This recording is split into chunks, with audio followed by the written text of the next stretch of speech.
نصيحة مني لأي حد بيدخل أي مجال ويكون شغوف بيه، ما تدخلش عشان هدف واحد انت عاوز توصله بس. فانا هتكلم من نابع خبرتي في مجال الفويس اوفر. يعني لو بتتدرب معايا فويس اوفر، ما تدخلش عشان انت عاوز تشتغل فويس اوفر بس، او علشان انا داخل اتعلم المهارة بتاعت الاداء وبس وان صوتي يتحسن. طيب انت بتتعلم هنا مهارة توظيف لغة الجسد في كلامك العادي، يبقى انت اتعلمت حاجة جديدة.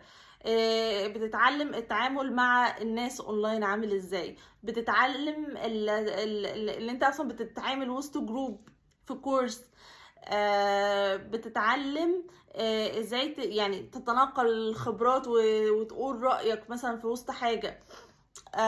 بتتعلم ازاي تتحكم في صوتك في الكلام مع اي حد، مش عشان تشتغل بيه بس، انت فاهماني؟ بتتعلم انت وظفت الهندسة الصوتية، اتعلمت هندسة صوتية مثلا، فانت شوف هتوظف الهندسة الصوتية دي في ايه عشان يطلع لك، ممكن تدخلها في مجال تاني اصلا غير الفويس اوفر، فاهمني؟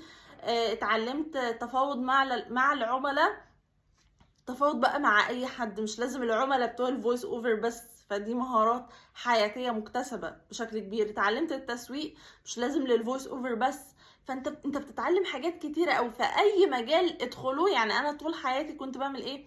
انا داخلة كورس، مش هو انا على قد معلومة او اتنين هطلع بيهم عشان انا هستفاد بيهم في المجال ده بس، لا، انا داخلة انا عارفة ان المجال ده هخبط فيه، فهو هيعلمني حاجات كتيرة جدا ممكن اصلا يوديني في حتة تانية ما كانتش في بالي اصلا، ما كانتش جاية على بالي. اوكي، فوسع مداركك وسيب لنفسك القابلية انك تتعلم حاجات كتير وتوظف مهارات كتير ممكن تكتسبها في حاجات تانية. يعني انت سبحان الله ممكن، يعني انت داخل عشان هدف معين، سبحان الله ربنا يوظفك في حاجة ما كانتش تخطر على بالك، وطلع ان ترتيب ربنا ليك احسن بكتير من اللي انت كنت متخيله.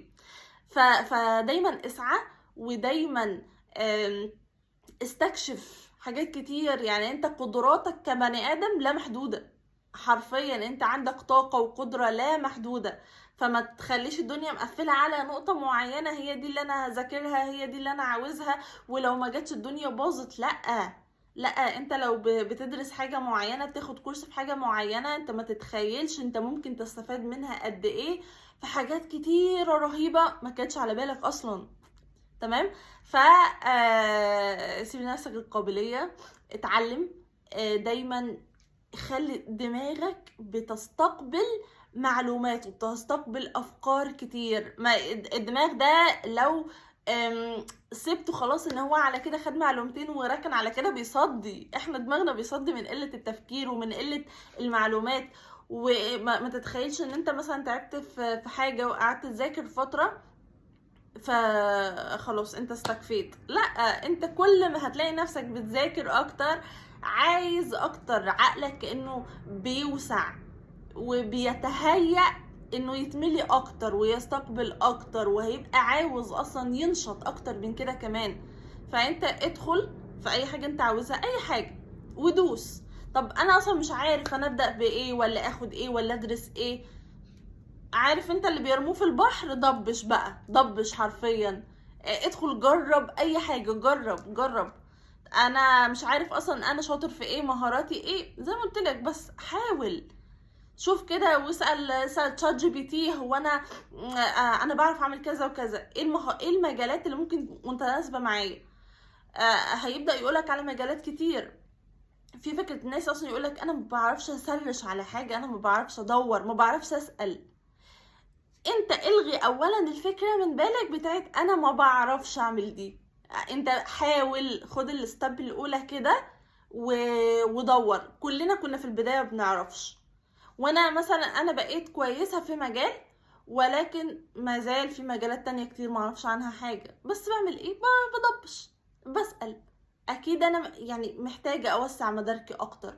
وقبل ما ابدا في الفويس اوفر، قبل ما ابدا في التدريب، دورت كتير او دخلت مجالات كلها ملهاش علاقة ببعض، لحد ما خلاص رسيت ان انا مهاراتي محطوطة في حتة معينة، وانا حابة ده وعندي الشغف بده، فانا حابة خلاص ان انا هوظف كل القدرات اللي ربنا منحها لي وهزودها في الحتة دي. فانت بنفس الفكرة بنفس المنطق، بس ما تفضلش قاعد في حته وان انت مش غبي.